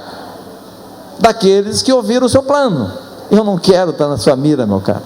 Não quero estar na sua lista das pessoas que você vai desconfiar. Por isso eu estou indo embora e vou embora. E comecei a descer. Ele mandou para aquele lugar, mas aos poucos eles foram entendendo. No final, eu estou com um livro, já 4 anos de trabalho. Eu quis contar a história da 3ª geração do Comando Vermelho, uma quadrilha da 3ª geração, e essa quadrilha eu conquistei a confiança para me mostrar como é que é uma boca de cocaína da 3ª geração, que vocês sabem, a 3ª geração que controlou o tráfico de drogas no Brasil, eles que disseminaram o tráfico de droga. A 1ª geração eram guerrilheiros que criaram o Comando Vermelho para se defender os direitos deles nas cadeias, né? Os militantes políticos. A 2ª geração, quando os guerrilheiros foram embora, eram os criminosos comuns, os grandes assaltos, a carro forte, a sequestro, tudo ideia da 2ª geração, que aprendeu com os guerrilheiros, que eram pessoas, né, pessoas profissionais liberais, bem informados, profissionais qualificados, ensinaram essas coisas para os criminosos comuns. E foi a 3ª geração. A 2ª geração, todo crime que você vê acontecer no Brasil, de novidade, de diferenças, de crime diferente, por exemplo, 10 carros atacando um carro forte, quase tudo a origem está na 2ª geração. Viraram grandes bandidos poderosos e profissionais. E a 3ª foi a geração que assumiu essa coisa do tráfico de drogas. Por isso eu quis ter acesso a essa geração, porque eu queria falar de drogas. Então eu acabei o livro, 4º ano, prontinho, contando a história da 3ª geração. Mas como eu demorei 5 anos para fazer o livro, quando eu cheguei no morro, o pessoal de 15 anos, que era gerente do pó, gerente da maconha, foram ficando maduros, 20 anos, e quem tinha 10, no final do livro, estava com 15, e me via circular pelo morro, e nunca falava com eles. E alguns com 15 anos já estavam com muita coisa na cintura, com posição importante. Eles me viam passar e gritavam para mim: aí, otário, eu quero contar uma história do passado aí, quero contar uma história do passado, otário. No começo, quando eu dizia isso, eu quero ouvir a sua história do passado, quero conversar com você, eles me falavam: meu passado é uma merda, eu nasci na merda, palavrão e palavrão, dizendo o horror que é a vida na favela, né? Mas no final eu estava: quero contar uma história do passado aí. Aí eu parava: por que você quer contar? Otário, eu quero só que você responda uma pergunta só, otário. Por quê? Quero que você me explique isso. Por que o filho do bacana, os moradores das áreas nobres, as pessoas mais privilegiadas, por que o filho do bacana, de uma família bacana, sempre tem 2 mães? E eu não tenho mãe nenhuma, cara. Otário, por que eu não tenho mãe de segunda a sábado? E o filho de classe média, né, o filho do rico, sempre tem 2 mães. Está se referindo à mãe dele, que é empregada doméstica, que sai de casa segunda-feira cedo, e algumas aqui trabalham no emprego, voltam sábado à noite. Ela é a sua mãe no domingo, e é uma mãe exaurida, uma mãe exausta, que chega em casa mal remunerada, porque a burguesia, ou a classe média alta, ou a classe média, paga muito mal esse serviço. Eu morei em 4 países do mundo, não há empregada doméstica, não havia empregada doméstica nesses países onde eu morei. Morei na Inglaterra, no Reino Unido, na França, morei nos Estados Unidos, morei na América Central e um pouco onde tinha guerra. Nenhum desses países tem empregada doméstica.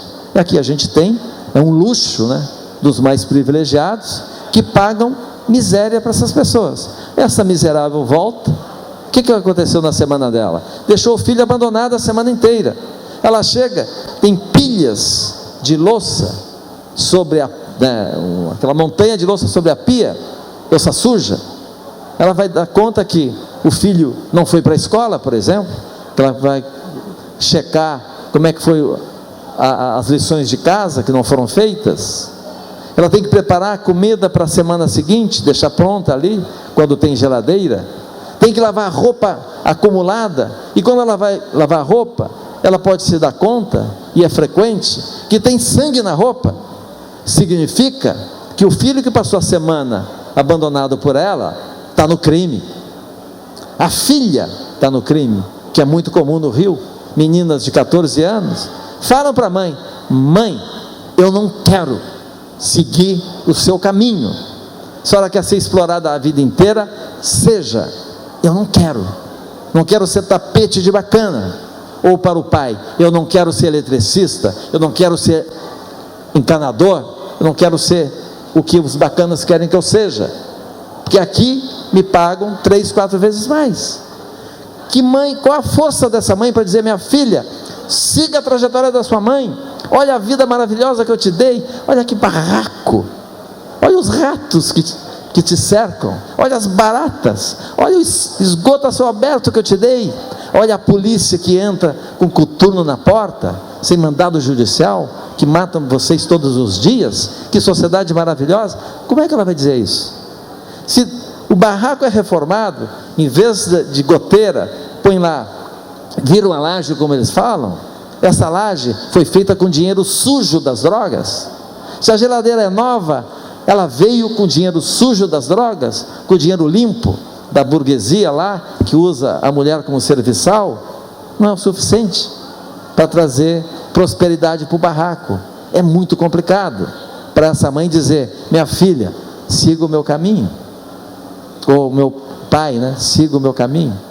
Isso me impressionou muito, essa garotada falando, me impressionou tanto que eu resolvi: ok, eu vou contar a história de vocês também. Foi para mim muito complicado, eu estava com o livro pronto, não estava incluindo a 4ª geração, esses garotinhos. Quando eu cheguei eles tinham 10 anos, agora estavam com 15, aí tive que refazer todo o livro, contar a história deles também, e sobretudo o desejo, tinha um grupinho deles, querendo fazer uma quadrilha, sair, um ramo do tráfico, fazer uma quadrilha de suicidas, como os suicidas lá das terras do Oriente, esses que amarram bomba no corpo. Sabe o que queriam fazer? Coisa de visionário, né? De moleque. Um grupo terrorista para entrar em Ipanema, no Leblon, onde moram os bacanas, para resgatar a mãe escrava, empregada doméstica. Para que trabalhar para eles? Venha para cá, você é mais útil aqui, estou abandonado aqui, eu tenho dinheiro, precisa ir lá para ser explorada. E criou uma quadrilha, só que felizmente não se explodiram até hoje. Acho que o brasileiro não tem essa coragem, né? De explodir em nome de uma causa, como fazem os muçulmanos. Eu acho que eu falei demais sozinho aqui, continuo aberto para perguntas, senão Muito vou bem. embora. Caco, nós temos muita pergunta, muita. Tem muita gente querendo perguntar. Perguntar? Primeiro não aqui. Está na hora de eu ir embora, não? Está na hora de eu ir embora? Cabeça? Oi, quem é que falou? Não, eu falei aqui. Agora é eu que vou falar, pelo amor de Deus. Não, é que, Caco, eu sou muito tua fã. Muito obrigado. Assim? E eu estou fazendo um trabalho de conclusão sobre tu e o Profissão Repórter. Então, Trabalho de conclusão? de sobre o meu jornalismo. trabalho? Sobre Ah, o teu trabalho, sim. Muito eu sou obrigado. muito sou fã mesmo. Sobre Profissão Repórter? Sobre o Profissão Repórter, o que tu representa aos alunos de jornalismo e os repórteres do Profissão Repórter? Ah, legal. É, Como é o seu nome? Luana. Luana. É, eu estudo na Unicinos, eu já estou no 7º semestre. E eu trouxe ele aqui para te dar uma olhada com todos trabalho? O meu trabalho É está trabalho aqui. de conclusão de curso? Não, é o projeto dele. Projeto dele. É, e eu queria que tu desse uma olhada nele, né? E tá aqui os meus dados, tá tudo aqui, e-mail, telefone e tudo. Para te me responder quando tu Como? pudesse ler, para te me responder quando tu pudesse ler sobre esse trabalho, né? Que eu já estou há um tempo estudando sobre ele. Sim. Então, quando tu pudesse, eu queria te entregar e que tu Ótimo. tirasse uma foto comigo. Ok, no final, pode ser? No final, por favor, não esquece. Não tá? esqueço. E eu Estarei tenho uma aqui. pergunta assim. Como é que eu faço para trabalhar no Profissão Repórter?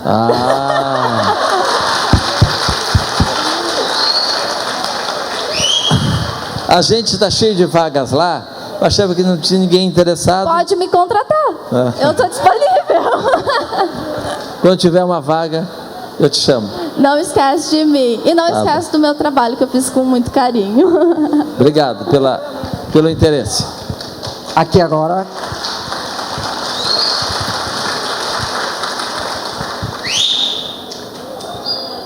Boa noite, Caco. Boa noite. Eu queria te fazer uma pergunta que envolve a Polícia do Rio e a de São Paulo. Polícia do Rio e de São Paulo. São duas unidades dentro da Polícia Militar, né? O BOP e a Rota, né? Esse livro que tu fizeste sobre a Rota, que levou mais ou menos 7, 8 anos de pesquisas, como é que eu vou explicar? Foram 4.200 mortes, né? Não. Eu queria identificar todo mundo que a polícia matou em toda a sua história. Sim. Que naquele tempo era algo como 14 mil. Era tão grave isso. Foi bem mais. A ditadura matou 600, né? Aham. E a Rota e as outras unidades já tinham matado 14 mil num período de tempo até menor. Tá. Mas eu fracassei, eu só consegui identificar 4.200. Mas é um número muito grande, né? 4.200. Essas pessoas que estavam vamos supor, coronéis, majores, eles foram punidos devidamente? Não, naquele tempo ali, a investigação dos crimes da polícia envolvendo civis, pessoas normais, eram investigadas pela própria polícia e julgada também pelos mesmos policiais que mandaram agir daquela maneira. Então todos, radicalmente não, absolutamente todos dos 4.200 foram absolvidos. Ninguém foi condenado. E a Rota hoje em dia, ela está um pouco mais flexível, vamos dizer, ou não? Não, mas bom... A truculência é a mesma? Não, mudaram as coisas. Na época que eu lancei o livro, eles estavam matando 1.500 por ano, que significava 5 por dia, ou 1 a cada... Quantas horas? 6 horas? Menos. Um jovem negro pobre morto a cada 4 horas. Era o cenário. Hoje eles matam, eu não sei o número exato, mas algo como 200 por aí. O ano passado foram 620 mortes praticadas, mas por toda a Polícia Militar. Não sei exatamente quantos da Rota. E é curioso, porque hoje o policial sem farda mata mais que o policial com farda. Dos 650 que eles mataram, mais de 300, não me lembro, acho que 380, eram policiais sem farda. Provavelmente integrando a chamada polícia dos ricos, que em São Paulo a gente chama os homens de preto, que fazem bico para empresas privadas, fazendo esse bico como segurança, acabam matando pessoas que eles consideram suspeitos. Então essa foi a grande mudança. Então a Rota não está nisso. E tu tens algum levantamento da Polícia do Rio de Janeiro também sobre assassinato? Sim, a gente acompanha por obrigação, sempre, todos os anos. O ano que eles mais mataram no Rio de Janeiro foi 2007, mataram 1.350. É um número tão grande que a China, que tem 2 bilhões de habitantes, não, 1 milhão e 700 milhões, no mesmo ano matou 600 pessoas. E é considerada a nação mais violenta do mundo, né? Com relação à sua disciplina interna. Sozinho lá, os cariocas, as PMs do Rio, mataram mais que o dobro do que a China matou. Seguramente é a polícia mais violenta do mundo. Obrigado.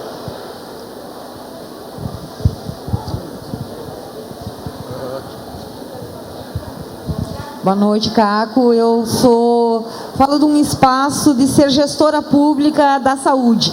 E quando te ouço falar sobre a questão das drogas, a gente vem fazendo uma grande discussão em relação à liberalização da maconha e de outras drogas.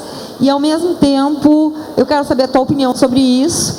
E, ao mesmo tempo, se já dá para afirmar que a droga, ele gerou uma nova forma, uma nova sociedade com outros valores, onde as relações e os valores no morro, especialmente nessa questão, se efetivamente a gente tem uma outra realidade, sim, outros valores, ficou muito claro aí, né? Então, na realidade tem essa mudança. E na tua perspectiva, que alternativas de promoção à saúde e de prevenção, mas eu não penso a prevenção da droga, eu penso na promoção de vida. Perfeito. Nesse entendimento que se pode fazer para que a droga, efetivamente, ela está em todas as classes sociais, sim. Mas aqui, diferente do Rio, a gente tem muito mais presente o crack. Como é que isso se dá e qual é o teu conhecimento dessa droga, que tem vários estudos que apontam que ela é mais potente, né? Potente e dependente, causa maior dependência. Obrigada. Bom, obrigado pela pergunta, que é muito extensa, né? Tem vários aspectos. Eu quero responder tudo que eu puder, mas vou te frustrar, porque eu não costumo dar opinião, né? O meu gênero de jornalismo não é um jornalismo de opinião. Tenho colegas que fazem um trabalho brilhante dando opinião. O que eu faço é alimentá-los para que eles opinem. O trabalho que eu faço, que é de levantamento de informação, é extremamente complexo. É claro que eu tenho o meu juízo, a minha ideologia, meus preconceitos, eles estão lá presentes, mas eu me dedico a contar a história na sua minúcia, tentando dizer para as pessoas: olha, você prestou atenção nisso? Você percebeu o que está acontecendo? E mais do que dizer, olha que absurdo está acontecendo aqui. Eu quero reunir elementos, informação. Por exemplo, se eu flagro um indivíduo adulto agredindo muitas crianças, eu não chego e digo para o meu telespectador: olha que covardia esse homem está praticando. Acho errado falar isso. A minha opinião sobre o ato violento dele contra as crianças. O que eu faço é trabalhar, mas trabalhar muito para registrar as agressões que ele cometeu contra as crianças, com todas as provas possíveis, a filmagem da agressão, exame de corpo de delito, o trabalho científico, os médicos me ajudando a examinar o ferimento, confronta com a mão do agressor, enfim, não há dúvida que esse indivíduo é um agressor de meia dúzia de crianças. O que vai dizer o telespectador da minha história? Ele é um covarde, mas eu não disse. Eu dei os elementos para as pessoas julgarem e, a partir da minha informação, cuidar do seu destino e cuidar da sua formação intelectual, da sua opinião. Eu não dou opinião. Eu trabalho para tentar ajudar as pessoas que são formadoras de opinião, ou não, ou qualquer indivíduo, a fazer melhor juízo sobre a realidade brasileira. Então, o que eu fico aí observando no cenário das drogas, eu concordo com você, tudo que você disse, mas eu acrescento alguma coisa a mais. Você colocou que aqui o maior drama é o crack. Me permite não discordar, porque eu entendo que você tenha dito que o mais grave é o crack, mas eu sou morador daqui, sou gaúcho também, e desde pequenininho, para mim, o mais grave é a cachaça. O mais grave é o álcool.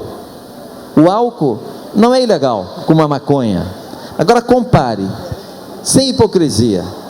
Pega um indivíduo com 1 litro de pinga e o outro ao lado com 2 baseados. Qual será a transformação que um vai sofrer e que o outro vai sofrer? Qual será o comportamento de um jovem que fumou o baseado em casa? Qual será o comportamento do que aquele que tomou uma pinga, 1 litro em casa? O que a gente observa é que frequentemente o envolvido com álcool provoca a violência doméstica. Ele fica um desagregado, ele se ferra no trabalho, ele não consegue se tornar uma pessoa funcional, ele acaba tendo os amigos se afastando da trajetória dele. Eu conheço homens maravilhosos, parentes meus, pessoas queridas, pessoas maravilhosas que quando bebem se transformam num outro tipo de indivíduo, fica um indivíduo quase que, sabe, de difícil convivência. Então eu acho que a tragédia nacional chama-se álcool. Não estou tirando a gravidade do crack, nem do pó, nem da maconha, cada um com as suas características e tal, mas pensando assim cruamente, com o que eu vejo no cenário, sobretudo da violência, eu acho que 80% das mortes envolve o autor envolvido com álcool, a vítima envolvida com álcool. A região onde mais acontece crime de morte no Brasil é em volta dos botequins, dá a gravidade dessa droga, que as pessoas não levam a sério, com a devida importância, no meu modo de ver, porque é uma droga lícita, não é ilegal, não é um demérito. Quem bebe uísque, por exemplo, da mesma forma, eu falei da cachaça, mas O fígado não reconhece a diferença entre o álcool do uísque 15 anos e a cachaça de R$2. Para o fígado é álcool. E eu conheço gente assim, bem situada socialmente, que vira um indivíduo extremamente violento em casa, contra os filhos, contra a mulher, mulheres violentas também, contra o marido, contra os filhos. E eu acho que a sociedade nem sempre atenta pelo fato, eu acho que tem um certo preconceito, porque o ilegal não pode, o legal pode. Às vezes tem coisas que são legais, mas são imorais, né? Ou legais, mas são danosas, né? E a gente tem que refletir sobre isso. Então, em vez de dar a minha opinião, eu procuro trabalhar muito, sobretudo com a ajuda da academia, com os estudiosos, os especialistas, que nos ajudam com suas pesquisas a saber aquilo que mais preocupa o brasileiro. A gente está sempre caçando especialistas para nos orientar. Quase sempre as pesquisas apontam: qual a principal preocupação do brasileiro? É o medo de morrer, sair de casa e não voltar. Então temos que trabalhar muito na questão da violência. Segunda preocupação do brasileiro, muito tempo foi desemprego, agora felizmente não, mas tem outras questões, né? A saúde pública, e a gente vai atrás e aprofundar o nosso conhecimento sobre aquele determinado tema, que é a preocupação do brasileiro, e contar nossas histórias assim. Te respondi parcialmente, pelo menos? Tudo bem? Ok, Caco, estamos aqui desse lado. Opa! Caco, boa noite. Meu nome é Naimara Scarpetti, sou advogada e sou conselheira da OAB da subseção de Viamão, e gostaria de dizer para você do enorme prazer que nós estamos sentindo hoje e o orgulho de ter você nessa feira maravilhosa que a Prefeitura está patrocinando. E gostaria de te perguntar, você bem sucinta, qual foi a maior violação do direito humano na tua belíssima, inigualável trajetória como jornalista que você presenciou? Ai, tanta coisa, né? Eu acho que no dia a dia, o cotidiano, o que acontece no Brasil é de uma violência inimaginável. Nunca poderia pensar que a gente fosse se transformar um dos povos mais violentos do mundo, né? Com 55 mil mortos. E você sabe que o número real não é 55? Porque na estatística da violência, talvez a sociedade não saiba. Por exemplo, quando um assaltante mata, a morte dele não é contabilizada como um homicídio. E quando você pensa na violência do Brasil, o parâmetro mundial, a comparação no ranking mundial é pelo homicídio. Aí o registro técnico fica latrocínio, que assaltou para matar. No ano passado foram 7 mil latrocínios e 50 mil homicídios. Eles não contabilizam, por exemplo, o crime praticado por alguém que praticou lesão corporal e a pessoa morreu. Fica classificado, lesão corporal não conta com homicídio, foram 520. Eles não contam, quando a polícia vem e mata os negros da periferia, e foram 2.200 casos, não conta nos homicídios. Se contasse, já seriam 52 mil, e mais esses outros. Não conta a morte a esclarecer. Digamos, alguém é encontrado o corpo no chão, com marcas de ferimento, seja provocado por uma pedrada, por uma facada, ou por um objeto contundente qualquer, ninguém sabe, ninguém viu, fica a morte a esclarecer. Outra cena, cheio de tiro, boiando na água. Bom, tem tiro, alguém matou. É homicídio? Não, pode não ser, pode ser um suicídio. Ou pode a polícia ter matado. Se a polícia matou, vira resistência, não vira homicídio. Foram 26 mil mortes a esclarecer. Se você somar para os homicídios, a gente passa de 100 mil. Eles não põem na estatística porque o Brasil fica bem perante ao mundo com 50 mil, bem não, né? Mas não é tão grave quanto 100 mil mortes a esclarecer. Os estudiosos, os especialistas da academia que estudam as mortes a esclarecer, já chegaram a uma conclusão que no mínimo 90%, algo como 93% dessas mortes a esclarecer, combina mais com cenário e circunstância de homicídio. Mas como não se investiga crime, sobretudo quando os envolvidos são pobres, fica lá esquecido. Não se ouve testemunha e a gente acha que a nossa violência é metade, já é grave como é, mas ela é quase o dobro do que é. E realmente a impunidade também é algo que que acho que ajuda a explicar, né?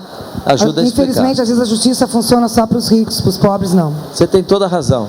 A gente fez outro dia um programa com aquela moça que matou os pais, né, quando ela estava sendo julgada, já faz, na verdade, um bom tempo. E é impressionante. Estava a imprensa inteira lá, muita gente. Eu não lembro, eu acho que eram uns 600 jornalistas para contar a história da menina rica que matou a família rica com o namorado rico. Imprensa inteira. A polícia fez um processo, e você que é advogada sabe, algo como, não me lembro mais os números, mas a gente conta, algo como 3, 4 mil papéis, né, folhas, com as perícias todas. A gente pegou, o crime aconteceu 1º de outubro, nós fomos atrás de todas as mortes que ocorreram no período, de 1º de outubro até o dia do julgamento, que era dezembro, para ver como é que tinha sido o trabalho da polícia e como é que tinha sido o trabalho da imprensa. E, sobretudo, pegamos um caso idêntico, filho acusado de matar os pais, mas na periferia, numa favela. Tinha 8 páginas o processo. No caso dos ricos, 8 mil, 6 mil, algo assim. Os policiais não ouviram nenhuma testemunha que não fosse os 2 soldados da PM que foram lá buscar o cadáver da mãe. Mais ninguém. E o crime tinha acontecido algo como 7 da noite, na frente do mercadinho, um ponto de ônibus movimentadíssimo, seguramente 400 testemunhas. A polícia não ouviu uma, porque era na favela. E pior, a imprensa não deu uma linha para o caso daquela família, exemplo idêntico. E de outubro, quando a moça matou, até o final do mês, os outros casos todos, a imprensa deu 5 linhas para 340 homicídios. 5 linhas, que envolvia gente pobre. Para um só, tinha 600, que eram dos ricos envolvidos. Para os pobres, 5 linhas. Muito obrigada. Algum jornal mais popular tinha escrito. Vou passar para o meu colega que falar da pergunta. Oi, Caco, eu só queria te dizer o seguinte: teu trabalho é da maior importância, teu trabalho é importantíssimo. Obrigado. E queria dizer que a gente tem orgulho de que tu tenha sido um daqueles caras importantes que passaram pelo Julinho. Julinho, maravilhoso. Abraço. Obrigado. Caco, a produção está pedindo que a gente encerre. Belas lembranças do Então, Julinho. antes de encerrar, nós temos só um comentário do seu Heitor, e depois a última pergunta do rapaz que tinha pedido bem cedo lá. O reitor está aqui? Teremos que terminar. O reitor está aqui? Que honra. Aqui o seu Heitor. Ah, o seu Heitor. Como é que é o seu nome? Pode falar, Heitor, seu Heitor. Ok. Na verdade, eu estou saindo extremamente feliz dessa tua apresentação, dessa tua fala. Muito obrigado. Gostaria de te parabenizar, Caco. E eu sou professor, trabalhei 37 anos no magistério estadual e saio daqui convencido de que tu és uma personalidade exemplar para a juventude brasileira. Para todos nós brasileiros, mas principalmente para a juventude brasileira. Muito obrigado. Tu venceste pelo trabalho e a...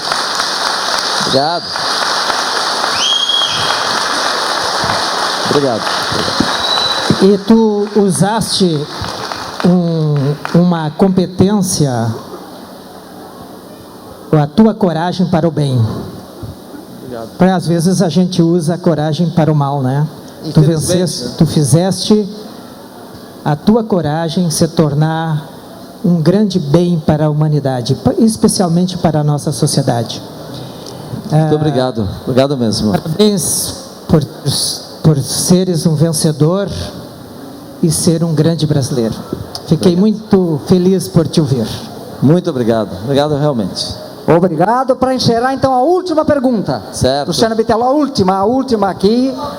Bom, eu quero já agradecer a atenção de vocês todos. Eu estou impressionado com a quantidade de pessoas que estão aqui, extremamente atentos, que para a gente é muito legal vê-los assim de frente, com a atenção que vocês dedicaram a mim.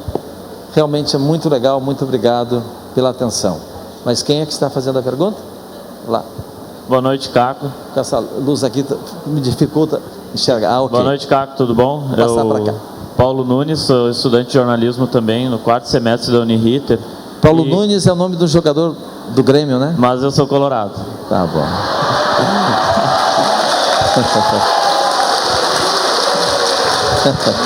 E queria te perguntar assim, sobre esse último livro, qual foi a maior dificuldade que tu teve e por que tu escolheu o lado de contar do lado dos traficantes? Porque o normal todo mundo conta sempre o lado da polícia. Porque, como você disse, se todo mundo conta o lado da polícia, para que mais um contar?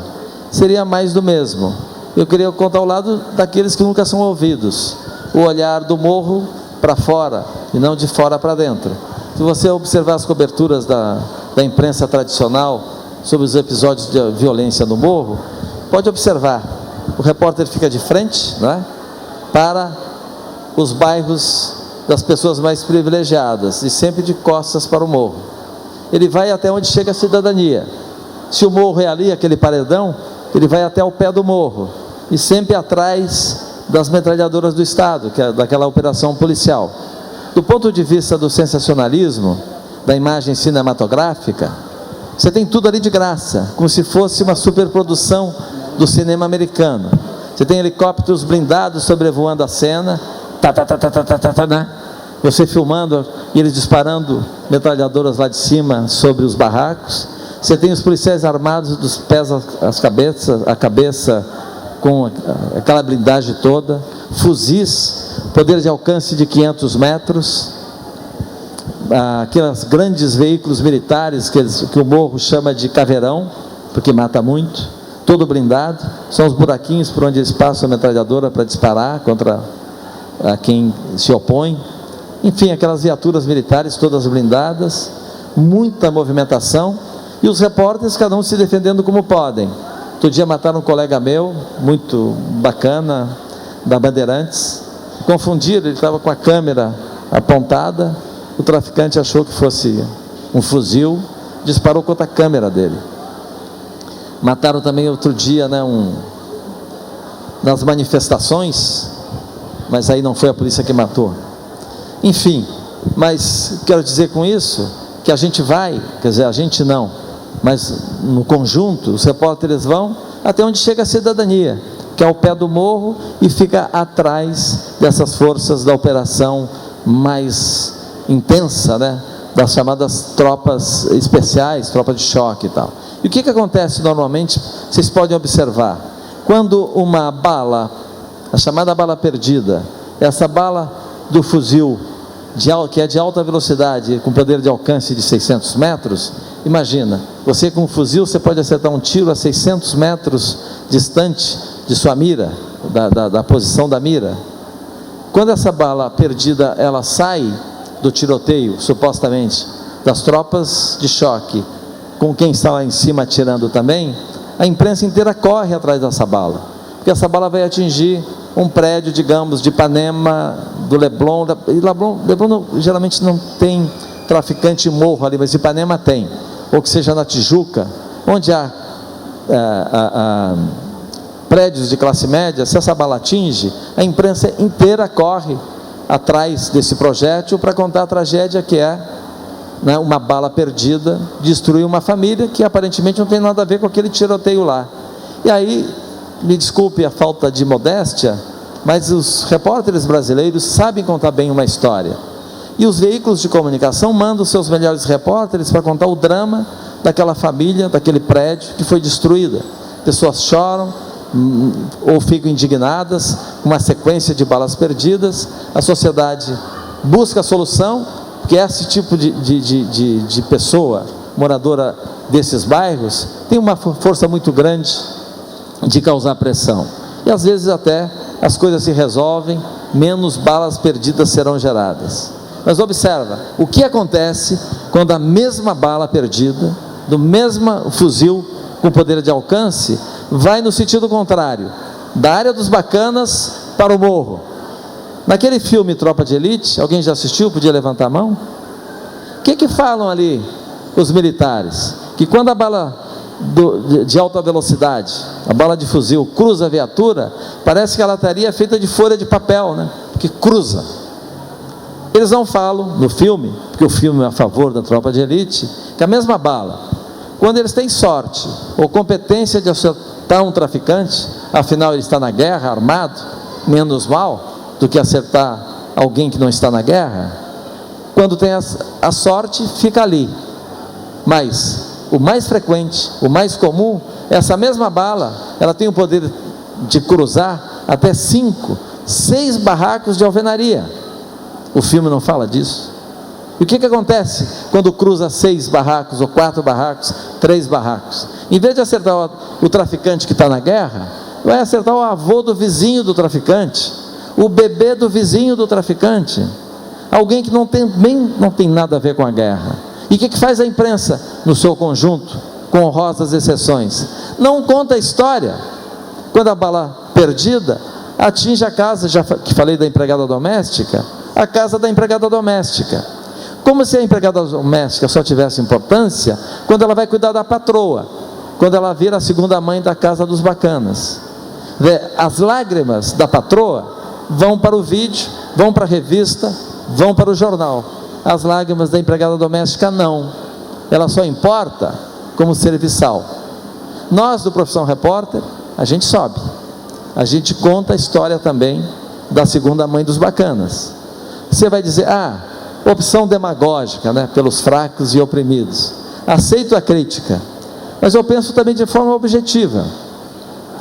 A empregada doméstica, eu tenho por dever buscar resultado ao meu trabalho.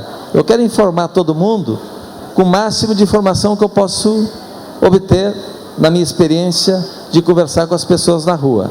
Quando eu entro na casa de uma favelado, e a gente ouve isso com muito orgulho, quando vê a nossa equipe chegando, dos jovens do Profissão, eles dizem assim, brincando, às vezes até com chacota, lá vem aquele pessoal que entra na casa da gente. E a gente entra mesmo, nos barracos, né?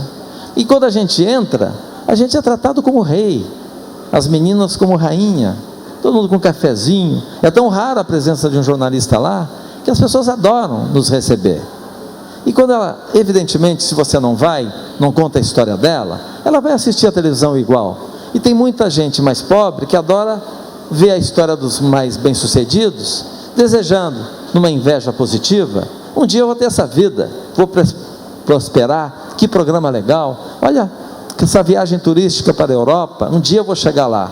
Assistem, claro que assiste, mas sobretudo ela vai assistir com muito mais intensidade e envolvimento quando ela se vê na tela.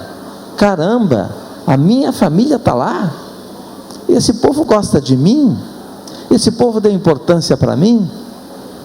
Com isso eu acho que eu conquisto não só uma audiência, mas fidelidade e sobretudo respeito. E quando eu estou subindo o morro, dizer, lá vem aqueles que gostam da gente. Eu acho maravilhoso ver isso. Eu gosto deles e gosto dos bacanas. Tem que mostrar os dois lados. Nosso programa mostra vários ângulos de uma mesma história, que respeita todos os lados. Cabe a quem assiste julgar quem tem razão, quem não tem razão, que lado tem razão, que lado não tem. Muito obrigado.